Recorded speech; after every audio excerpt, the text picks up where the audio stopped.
என் அன்பு குழந்தையே, இன்று உனக்கு உன் அம்மா ஒரு முக்கியமான செய்தியைத்தான் சொல்வதற்காக வந்திருக்கின்றேன். என் பிள்ளையே, உனக்கு எதிரியானவள் என்னிடத்தில் வந்து உனக்கு செய்வினை செய்ய வேண்டும் என்று சொன்னவுடன் இந்த அம்மா நானும் யோசிக்காமல் சரி என்று சொல்லிவிட்டேன். அவர் என்னிடத்தில் என்ன சொன்னார், எதற்காக சொன்னார், இந்த அம்மா எதற்கு அதற்கு சரி என்று சொன்னேன், அது உனக்கு சரியானதா அல்லது கெட்டதா என்பதனை நீ தெரிந்து கொள்ள வேண்டும் அல்லவா? நல்லதாக இருந்தாலும் கெட்டதாக இருந்தாலும் இன்று நீ அதனை தெரிந்து கொண்டால் மட்டும்தான் உனக்காக யார் என்னிடத்தில் வேண்டுதல் வைக்கின்றார்கள், அவர்கள் உன்னை பற்றி என்ன நினைத்து கொண்டிருக்கின்றார்கள் என்று இந்த அம்மா உனக்கு சொல்லப் போகின்றேன். இந்த அம்மா எதற்காக சரி என்று சொன்னேன் என்பதை எல்லாம் நிச்சயமாக நீ தெரிந்து கொள்ள வேண்டும். ஒவ்வொரு நல்ல விஷயங்களுக்கும் எப்படி இந்த அம்மா பொறுப்பாவேன், அதுபோலத்தான் உன் வாழ்க்கையில் நடக்கின்ற கெட்ட விஷயங்களுக்கு நான் தானே பொறுப்பாளி. ஏனென்றால் சில கெட்ட விஷயங்கள் உன் வாழ்க்கையில் அவர்களை பற்றிய புரிதல்கள் உனக்குள் வரும். இவர்கள் யார் என்பதனை உன்னால் தெரிந்து கொள்ள முடியும். அப்படி இருக்கும் பொழுது இந்த அம்மா எப்படி உனக்கு அதனை உணர்த்தாமல் போக முடியும்? அதற்காகத்தான் இந்த அம்மா இது போன்ற நாடகங்களையும் உன் வாழ்க்கையில் ஆட்டிக்கொண்டிருக்கும். இந்த நேரத்தில் தான் உனக்காக ஒருவர் இதை செய்துவிடு அம்மா இவர்களுக்கு என்று சொல்லி என் முன்னால் வேண்டுதல் வைத்திருந்தாள். இவர்கள் சொன்னதும் யோசிக்காமலேயே உன் தாயானவள் ஆமாம் என்று சொல்லிவிட்டேன். அதன் பிறகுதான் யோசிக்கின்றேன், ஐயோ எதற்காக அவசரப்பட்டு சற்று சிந்தித்து இருக்கலாமே என்று நான் யோசித்தேன். நான் சொன்ன பிறகு நிச்சயமாக நான் சரி செய்து சொன்னது சரியா தவறா என்பதனை எனக்கு சொல்ல வேண்டும். என் பிள்ளையே, உன் வாழ்க்கையில் ஒரு முக்கியமான விஷயம் இப்பொழுது உனக்கு தேவைப்படுகின்றது. நீ அதை அடைவதற்காக எத்தனையோ முயற்சிகளை செய்து கொண்டு பார்க்கின்றாய். ஆனால் உன்னால் அதை எப்படி பிடிக்கவே முடியவில்லை. உன் கைகளுக்கு அது கிடைக்கவே இல்லை. என்ன செய்வது ஏது செய்வது என்று தெரியாமல் விழிபிதுங்கி நின்று அந்த விஷயத்தை உன் வாழ்க்கையில் கொடுத்து விட்டால் உனக்கு மற்ற பல விஷயங்கள் மீது சேர்ந்து கை கொடுக்கும். அந்த அளவிற்கு ஒரு சந்தோஷமான விஷயத்தை உனக்கு ஏற்பட்டு இருக்கின்ற மன அழுத்தங்கள் ஏராளம். அதை பற்றி நீ சிந்தித்து சிந்தித்து மனதிற்குள் மிகுந்த வேதனைகளை சுமந்து கொண்டிருக்கின்றாய். உன் மனதில் ஏகப்பட்ட கஷ்டத்தை தூக்கி சுமந்து நின்று கொண்டிருக்கின்றது. என்ன நடக்கின்றது ஏது நடக்கின்றது என்பதனை கூட உன்னால் உணர முடியவில்லை. என்னவெல்லாம் அழைக்கின்றது, யாரெல்லாம் நமக்கு என்னவெல்லாம் செய்து கொண்டிருக்கின்றார்கள் என்பதனை பற்றி எல்லாம் என் குழந்தையினால் யோசிக்க முடியவில்லை. கஷ்டங்கள் வந்தால் இப்படியா வரும்? கஷ்டங்கள் இப்படியா நம் வாழ்க்கையை போட்டு புரட்டி எடுக்கும்? நமக்கு மட்டும் ஏன் ஆசைப்பட்டது எல்லாம் நடக்கவில்லை என்று நீ சிந்திய கண்ணீரை கண்ட ஒருவர்தான் என்னிடத்தில் வந்து வேண்டுதலை வைத்திருக்கும் பொழுது இப்பொழுது உனக்கு புரிந்துவிட்டது அல்லவா? உனக்காக நல்ல வேண்டுதலைத்தான் வைத்திருக்கின்றார்கள் என்று. ஆனால் இந்த அம்மா யோசிப்பதற்கு காரணம் என்ன தெரியுமா?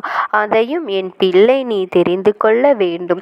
சரி என்று சொல்லிவிட்ட பிறகு இந்த அம்மா இப்பொழுது யோசிக்கின்றேன் என்றால் அப்படியானால் உன் பக்கம் ஏதோ ஒரு குறை இருக்கின்றது என்பதனை தெரிந்து கொள்ள வேண்டும். நீ ஒரு விஷயத்தை அடைவதற்கு ஆசைப்பட்டாய், ஆனால் ஏகப்பட்ட கவலை கொண்டாய், மன அழுத்தம் கொண்டாய். எப்படி வெளியே வர முடியும் என்று திணறி தவித்தாய். எப்படி இதிலிருந்து நாம் எழப்போகின்றோம் என்று யோசிக்க தொடங்கினாய். ஆனால் என்ன முயற்சிகளை செய்தாய்? இதற்காக நீ என்னவெல்லாம் அடியெடுத்து வைக்கின்றாய்?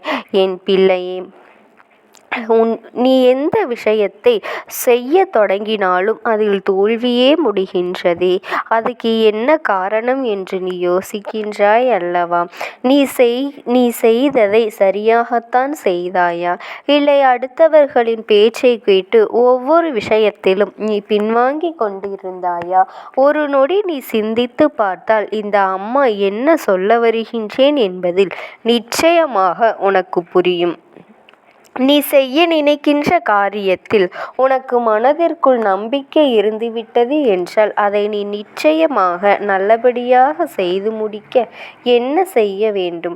அதை விடுத்து அவர்களின் அறிவுரைகளை கேட்பதும், அவர்கள் என்ன நினைக்கின்றார்கள், இவர்கள் என்ன நினைக்கின்றார்கள் என்று யோசித்து கொண்டிருப்பதும் உன் வாழ்க்கைக்கு நல்லது என் குழந்தையே. இப்படி யோசித்ததினால்தான் உன் வாழ்க்கை உனக்கான நன்மைகள் பல உன்னை சேராமல் போய்விட்டது என்பதனை முதலில் நீ புரிந்து கொள். இந்த வாழ்க்கையில் நீ அடைய நினைக்கின்ற ஒவ்வொரு சந்தோஷங்களையும் நீ என்றோ பெற்று இருக்கலாம். நீ என்றோ உனக்கான விஷயங்களையெல்லாம் பெற்றுக்கொண்டு இந்த வாழ்க்கையை சந்தோஷமாக வாழ்ந்திருக்கலாம். ஆனால் நீயோ முயற்சிகளை சரியாக செய்யாமல் தெய்வத்திடம்தான் வேண்டினேன், எனக்கு இது நடக்கும் என்று சொல்லிக் கொண்டிருந்தால் அது எப்படி உனக்கு நடக்கும்? ஆனால் இப்பொழுது அது உனக்கு நடக்கத்தான் போகின்றது. ஏனென்றால் இந்த அம்மா நான் வாக்கு கொடுத்து விட்டேன் அல்லவா? இதற்கு மேலும் உனக்காக வேண்டுதல் வைத்த அவர்கள் மிகவும் நல்லவர்கள். உங்களுடைய வாழ்க்கையை பற்றி சிந்தித்து கொண்டிருப்பவர்கள். உனக்கு என்ன செய்ய வேண்டும் என்பதில் மட்டும்தான் அவர்களுக்கு அதிக கவனம் இருந்து கொண்டு இருக்கின்றது. உனக்கு வேண்டுமானால் அவர்கள் உன்னை கவனிக்காதது போல் இருக்கலாம். ஆனால் சண்டைகள் போட்டாலும், உன்னை பற்றி தான் தவறாக பேசினாலும், எவ்வளவுதான் உன்னிடத்தில் தூற்றினாலும் அவர்கள் மனதிற்குள் நீ நன்றாக இருக்க வேண்டும் என்கின்ற எண்ணங்கள் மட்டும்தான் இருக்கின்றன.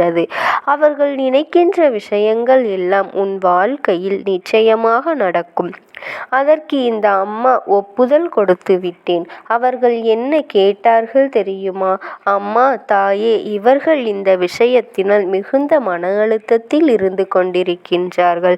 வாழ்க்கையில் அத்தனை பிரச்சனைகளையும் சுமந்து கொண்டு என்ன செய்வது என்று தெரியாமல், யாரிடத்திலும் உதவி கேட்கவும் முடியாமல் விழிபிதுங்கி நின்று கொண்டிருக்கின்றார்கள். இந்த நேரத்தில் இவர்களுக்கு நல்ல வாழ்க்கையை கொடுக்க வேண்டும். நீ கண்டித்து கண்ணெடுத்து பார், என்ன வேண்டுமானாலும் உனக்கு கொடுக்கின்றேன். அவர்களுக்கு வாழ்க்கையை மட்டும் நல்லபடியாக சரி செய்து கொடுத்துவிட்டால் போதும் என்று அவர்கள் என்னிடம் சொல்கின்றார்கள். அவர்கள் யாராக இருக்க முடியும்? உன்னை பெற்றவர்கள், உன் தாயாகவும் உன் தந்தையாகவும் யார் உன்னிடத்தில் அத்தனை அன்பு காட்டினார்கள்? அவர்கள்தான் உனக்காக என் முன்னால் வேண்டுதலை வைத்திருக்கின்றார்கள்.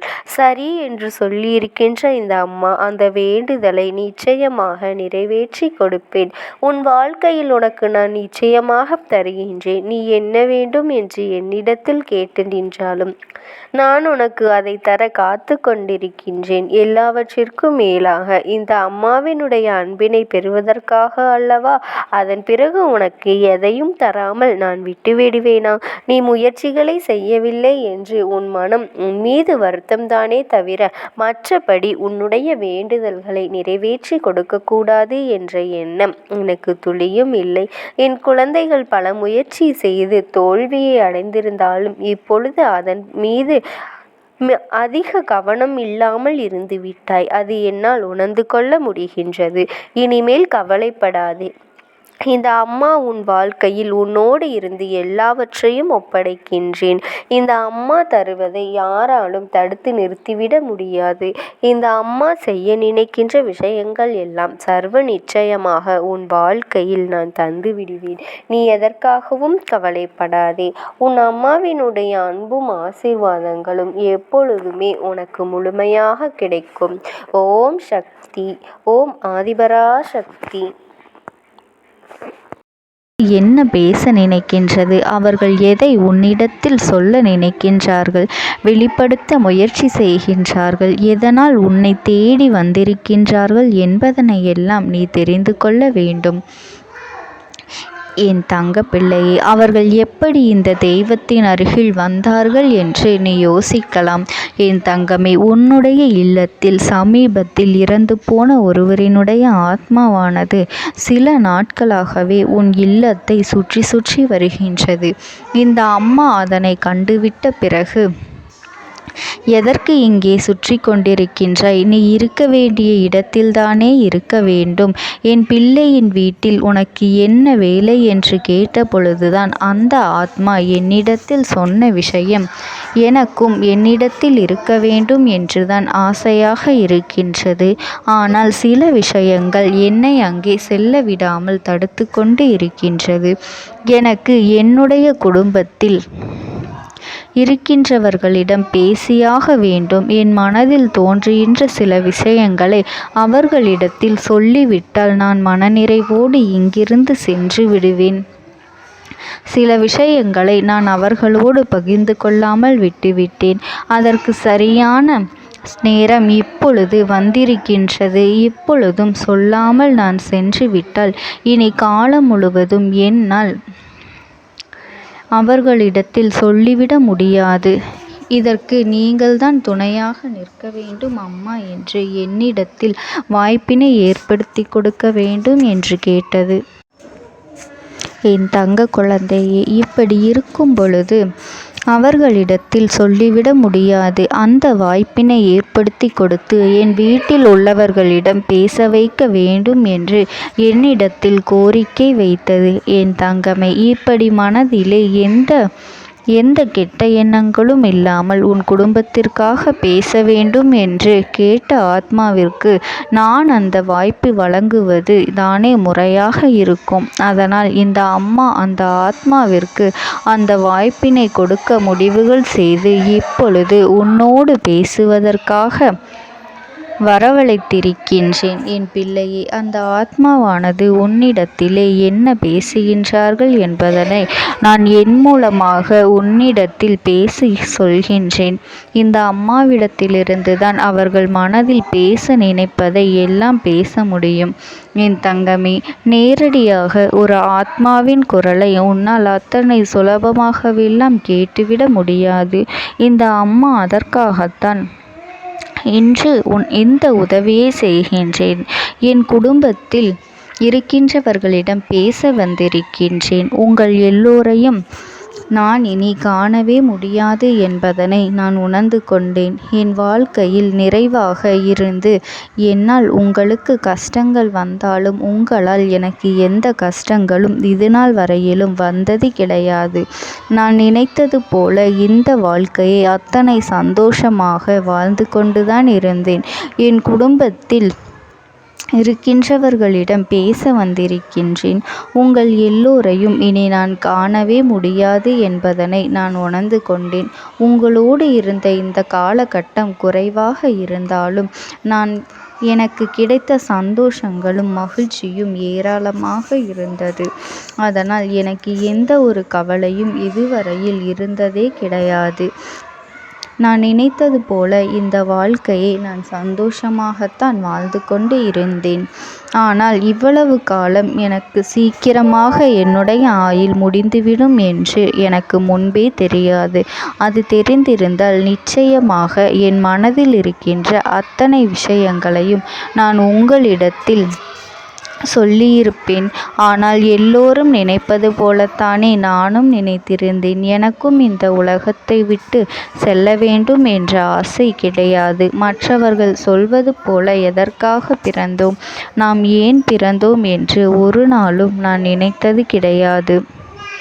வாழ வேண்டும் என்றுதான் ஆசைப்பட்டேன். என்னுடைய ஆசைகள் எல்லாம் நிராசையாகும்படி இந்த உலகத்தில் விட்டு செல்ல வேண்டிய காலகட்டம் கட்டாயம் வந்துவிட்டது. என்னுடைய கடமை இங்கே சரியாக முடிவதற்கு வந்துவிட்டது. இன்று நான் உங்களோடு பேச வந்ததற்கு முக்கியமான காரணம், சில விஷயங்களை எல்லாம் உங்களோடு சொல்லாமல் விட்டுவிட்டேன். எப்படி நடக்கும் என்று தெரியாமல் நான் சில விஷயங்களை செய்தும் முடித்துவிட்டேன். அதற்காக உங்களிடத்தில் நான் மன்னிப்பு கேட்டுக்கொள்கின்றேன். இதை உங்களிடத்தில் பகிர்ந்து கொள்ள வேண்டும் என்றுதான் இன்று நான் வந்திருக்கின்றேன். உங்களை நான் மனதார வணங்குகின்றேன். இந்த வாய்ப்பினை நான் சரியாக பயன்படுத்தி கொள்ள விரும்புகின்றேன். அதனால்தான் என் மனதில் இருக்கின்ற விஷயங்கள் எல்லாம் நான் சொல்லிவிடுகின்றேன். சிறிது நேரம் அமைதியாக அமர்ந்து என்னுடைய வார்த்தைகளை கேட்டாலே போதும். என்னுடைய அன்பினை புரிந்து கொண்டு அதுவே எனக்கு போதும். நான் நிச்சயமாக இங்கிருந்து நல்லபடியாக சென்று விடுவேன். இன்று உங்களோடு பேச வந்ததற்கு ஒரு முக்கியமான காரணம், நான் சில விஷயங்களை சொல்லாமல் விட்டுவிட்டேன். இப்படி நடக்கும் என்று எனக்கு ஒரு நாளும் தெரியாமல் சில விஷயங்களை செய்துவிட்டேன். அதை உங்களிடத்தில் பகிர்ந்து கொள்ளத்தான் வந்திருக்கின்றேன். என் மனதில் நினைக்கின்ற விஷயம் என்ன தெரியுமா? நான் உங்களை நன்றாக பார்த்து கொள்ள வேண்டும். உங்களின் ஆசைகளை எல்லாம் நிறைவேற்றி கொடுக்க வேண்டும். உங்கள் வாழ்க்கையில் நடத்தி கொடுக்க முடியாமல் போனாலும் இனிமேல் அதையெல்லாம் நடத்தி கொடுக்க வேண்டும் என்று ஆசைப்பட்டு என்னால் ஆன முயற்சிகளை எல்லாமே செய்து கொண்டிருந்தேன். ஆனால் முழுமையான பலன்களை கொடுப்பதற்கு முன்பாகவே இது போன்று நடந்துவிட்டது. அதனால் நான் ஏதேனும் குற்றம் குறைகள் செய்திருந்தாலும், ஏதேனும் உங்களுக்கு மனதிற்குள் கஷ்டத்தை தந்திருந்தாலும் என்னை மன்னித்து விடுங்கள். நான் எப்பொழுதும் உங்கள் மீது உண்மையான அன்பினைத்தான் வைத்து கொண்டிருக்கின்றேன். நான் ஒரு நாளும் மனதில் ஒன்றும் வெளியில் ஒன்றுமாக ஒரு நாளும் நான் நடந்து கொண்டது இல்லை. அதனால் என்னவோ என்னுடைய குணங்கள் சிலருக்கு இங்கே பிடிப்பதே இல்லை. எதுவாக இருந்தாலும் என்னோடு இருக்கின்ற என் குடும்பத்திற்கு தெரியும் அல்லவா நான் யார், என்னுடைய அன்பு எப்படிப்பட்டது என்று. அதனால் என்னுடைய அன்பினை முழுமையாக உணர்ந்து கொள்ள வேண்டும் என்று அதனை இங்கிருந்து ஏற்றுக்கொள்ளவே முடியாத ஒரு விஷயமாகத்தான் இருந்தது. நானும் அங்கும் ஓடி ஓடி மீண்டும் என்னுடைய உயிரை மீட்டெடுத்து விடலாம் என்றுதான் முயற்சி செய்தேன். ஆனால் அப்பொழுது என்னால் அதையெல்லாம் செய்ய முடியவில்லை. உயிரற்ற உடலாக இங்கே நின்று கொண்டிருக்கின்றேன். நாட்கள் செல்ல செல்ல இதை எனக்கு ஏற்றுக்கொள்ள பழகிவிட்டது. இனிமேல் இதுதான் என்னுடைய உலகம். மீண்டும் அங்கே செல்ல முடியாது என்பதனை நான் புரிந்து கொண்டேன். செல்ல முடியாவிட்டாலும் ஆத்மா என்று ஆன பிறகு என்னுடைய உலகத்தில் இருந்தால்தான் எனக்கு சந்தோஷம். மீண்டும் மனித வாழ்க்கைக்குள் என்னால் நுழைந்துவிட முடியாது. எனக்காக இத்தனை காலமும் அன்போடு பழகி எனக்கு எல்லாம் செய்த உங்களுக்கு நான் சொல்கின்ற விஷயம் ஒன்றுதான். நடந்தது எல்லாம் நடந்துவிட்டது. நடந்த விதையை யாராலும் இனி மாற்ற முடியாது. இனி நான் உங்களோடு இருக்க வேண்டும் என்று நினைத்தால் கூட அது நடக்காது. அதனால் இந்த வாழ்க்கையில் நீங்கள் நல்லபடியாக வாழ்ந்து சந்தோஷமாக இருக்க வேண்டும் என்றுதான் அந்த ஆத்மா மனது வேதனைப்பட்டு உன்னோடு பேசுகின்றது. என் தங்க குழந்தையே, யார் உன்னை விட்டு சென்றாலும் இந்த தாயானவளினுடைய அன்பும் ஆசீர்வாதங்களும் உனக்கு என்றென்றைக்குமே முழுமையாக கிடைத்து கொண்டே இருக்கும். அதனால் நீ எதை நினைத்தும் கவலைப்படாதே. உனக்காக எப்பொழுதும் நான் இருந்து கொண்டே இருப்பேன். ஓம் சக்தி. ஓம் ஆதிபரா சக்தி. உனக்கான நல்ல விஷயங்களை செய்து கொடுப்பதற்காகவே உன் தாயானவள் இன்று உன்னை தேடி வந்திருக்கின்றேன். என் தங்கமே, இன்று நான் உன் அம்மா மனமகிழ்ச்சியில் வந்திருக்கின்றேன். என் பிள்ளையே, எப்பொழுது இந்த அம்மாவினுடைய வாக்கினை நீ கேட்கின்றாயோ அப்பொழுதிலிருந்து எண்ணி 5வது நாள் உன் வாழ்க்கையை புரட்டி போடுகின்ற நிகழ்வு ஒன்றினை நான் நடத்தி கொடுக்க போகின்றேன். உன் வாழ்க்கையில் நடந்து கொண்டிருக்கின்ற ஒரு அதிமுக்கியமான பிரச்சனையை நான் முடித்து கொடுக்க வந்திருக்கின்றேன்.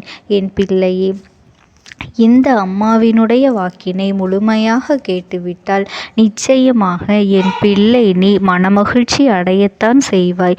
உன்னுடைய மனதிற்குள் இருக்கின்ற ஒவ்வொரு எண்ணங்களும் இன்று இந்த அம்மாவினுடைய பார்வைக்கு தெரிய வந்து விட்டது. நான் உன்னுடைய பிரச்சனை என்னவென்று தெரிந்து கொண்டேன். என் பிள்ளை நீ என்னை பார்க்கும் பொழுதே உன் மனதில் ஓடுகின்ற அத்தனை விஷயங்களும் எனக்கு தெரிய வந்துவிடும். அதை இப்பொழுது என் பிள்ளை நீ சரியாக செய்துவிட்டாய். ஆனால் இந்த அம்மாவினை கண்டு கண்கலங்கி நின்றாய் அல்லவா? அம்மா உன்னைத்தானே எல்லாமுமாக நம்பியிருக்கின்றேன். அப்படி இருக்கும் பொழுது இன்று எனக்கு இந்த கஷ்டத்திலிருந்து நீ விடுதலை கொடுக்க மாட்டாயா என்று என் பிள்ளை நீ என்னை பார்த்து கேட்கின்ற விஷயத்திற்குத்தான் நான் முடிவினை கட்டப் போகின்றேன். இன்னமும் சுருக்கமாக உனக்கு சொல்ல வேண்டும் என்றால் உன்னுடைய பிடிவாதம் இந்த அம்மாவினிடத்தில் ஜெயித்து விட்டது என்பதுதான் உண்மை. என் குழந்தைக்கு எந்த ஒரு விஷயம் வேண்டும் என்று அடம்பிடித்து இத்தனை காலமும் நீ நின்று கொண்டிருந்தாயோ அந்த ஒரு விஷயத்திலிருந்து உன் அம்மா நான் உனக்கு விடுதலையை கொடுக்க வேண்டும் என்று என் முன்னால் கதறி அழுதாயோ அந்த விஷயத்தை இன்று உனக்கு நான் முடித்து வைக்கின்றேன். என் பிள்ளையே, சுற்றி இருக்கின்ற உறவுகளையெல்லாம் நம்புவதை விட்டுவிட்டு சற்று விலகி நிற்பதுதான் எல்லோருக்குமே நல்லது. ஏனென்றால் யாருடைய குணம் எப்பொழுது எப்படி மாறும் என்று யாராலும் கணித்துவிட முடியாது. ஒருவரிடத்தில் நல்லபடியாக பேசிக்கொண்டு வந்திருப்பாய். ஆனால் அவர்கள் மனதிற்குள் என்ன இருக்கின்றது என்று உன்னால் ஒரு பொழுதும் தெரிந்து கொள்ள முடியாது. அவர்களுக்கு